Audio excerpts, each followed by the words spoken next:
Hi guys, welcome back to my YouTube channel. My name is Ufana Shoyo.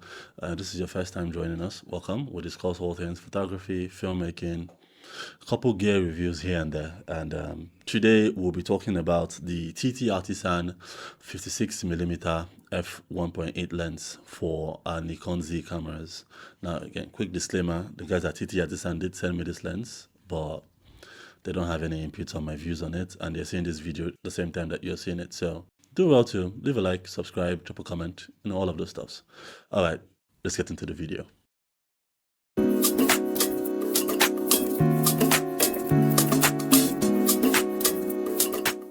All right, so we're going to start with the build of this lens. Now, look at it right here.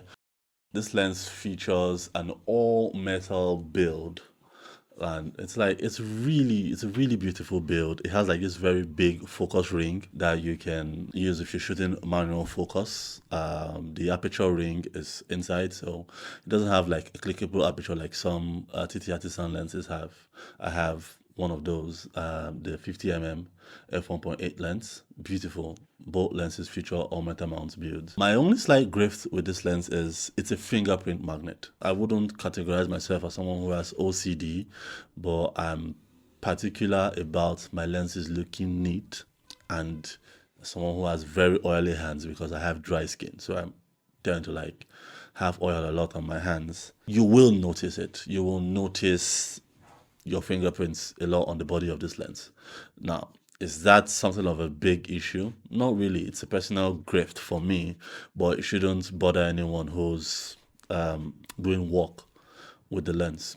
Just have a wipe cloth with you, and that would solve the problem with the lens. It also features a lens hood straight from the box. It has this rectangular design, and based on the orientation that you want to shoot it would just prop up. I have a love-hate relationship with the lens hood. That's the best way I can describe my feeling with it. I have like a love-hate relationship because it's definitely unique.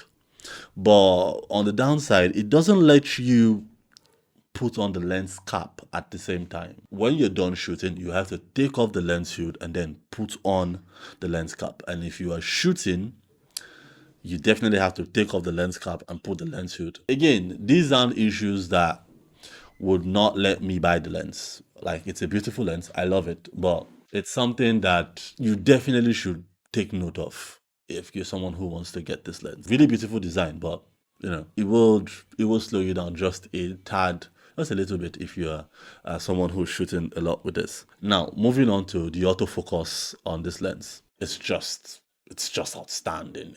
It's incredible. I have no notes on it. I shot with it under the rain. It worked perfectly with like a backlit subject. It worked incredibly well. There were no issues. At night, the subject was only backlit. There was no front light, and it had very little problems focusing on the subject at that given time. So if you're shooting video on this, you don't have a problem. Absolutely, it would serve you perfectly. The focal length of this lens is 56mm, but it is built for APS-C cameras, so that gives you an equivalent of an 85. So right off the box, it is great for portraits. I used this on a corporate head shoot that I did, and again, it was really good. The 85mm focal length is one that I'm just getting my hands on recently. So, like I've said in previous videos, I'm a big fan of like the 50mm focal length because it's like the perfect spot between it being a telephoto lens and a wide-angle lens. 85mm means you are fully into the telephoto zone. But like I said before, it just works, especially if you're doing full-length portraits or like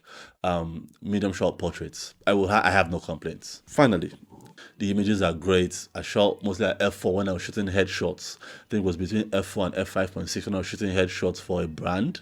But then, most often than not, I like just threw this thing wide open. And combined with that perfect autofocus. You almost never miss a shot. You just enjoy using the lens. I have very little complaints about it, aside the fingerprints magnet issue that I spoke about earlier.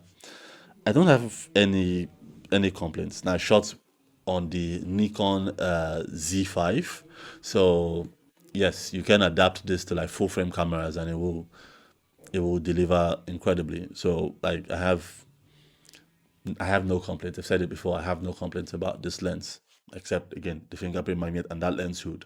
But with the lens hood issue, it's more of a love-hate relationship. So you know, do with that side of the information what you must. For the price, it comes in at $129. In naira, that's like 190,000 naira for people who are in Nigeria. So it's on the inexpensive side. So for people who are just getting into photography, or for professional photographers like myself, you have my recommendation to get the lens. So for people who shoot Nikon, it also comes in like Sony and a Fujifilm variants. It doesn't have the Canon R variant. I don't know why. Might have to ask City Artist on that question. But if you shoot Fujifilm, if you shoot Nikon, if you shoot Sony, the price of this lens throughout the board is $129. It comes in a black and a silver variant. I have the black one. I think the silver variant will hide the fingerprints a little better. Not sure. I've never used the silver lens before. So, if you guys want to hook me up with maybe your 90mm f2, I would more than oblige.